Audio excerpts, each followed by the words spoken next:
অন্ধকার থেকে আলোয়। মক্কার গা আঁধার ভেদ করে একদিন জন্ম নিল এক শিশু, নাম রাখা হল খালিদ।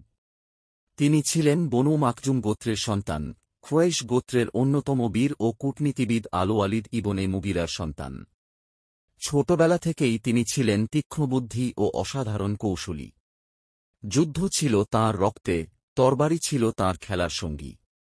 তবে তিনি তখনও জানতেন না, একদিন সেই তরবারিকেই বলা হবে সাইফুল্লাহ, আল্লাহর তরবারি।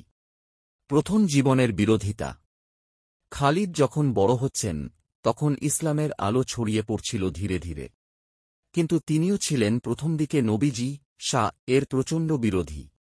উহুদের যুদ্ধে তিনি তার নেতৃত্বগুণ ও সামরিক কৌশলে মুসলিম বাহিনীর বিপর্যয় ডেকে আনেন। অনেক মুসলিম শহীদ হন। তিনি তখন বিজয় অনুভব করলেও হৃদয়ের গহীনে কেমন যেন এক শূন্যতা থেকে যাচ্ছিল। ঈমানের আলো। সময় গড়াতে লাগল। একদিন তাঁর মন বিদ্রোহ করল নিজের ভেতরের কাঁপনকে।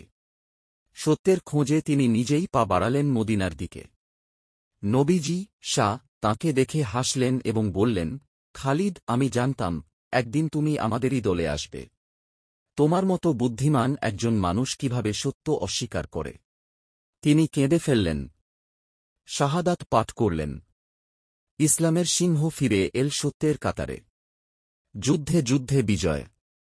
খালিদ ইসলাম গ্রহণের পর একের পর এক যুদ্ধে অংশগ্রহণ করেন।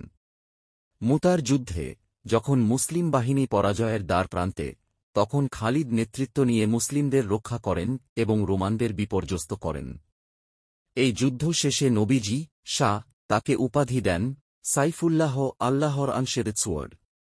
এরপর ইয়ামামা, ইরাক, শাম সর্বত্রই খালিদের বিজয় পতাকা উড়েছে।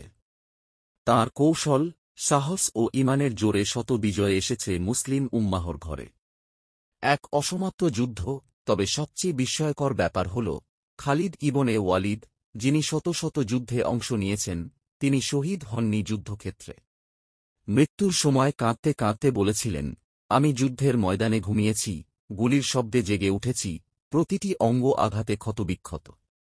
তারপরও দেখো, আমি বিছানায় মারা যাচ্ছি, যেন এক ভীতু উট। কাপুরুষেরা যেন কখনো বিছানায় না মরে।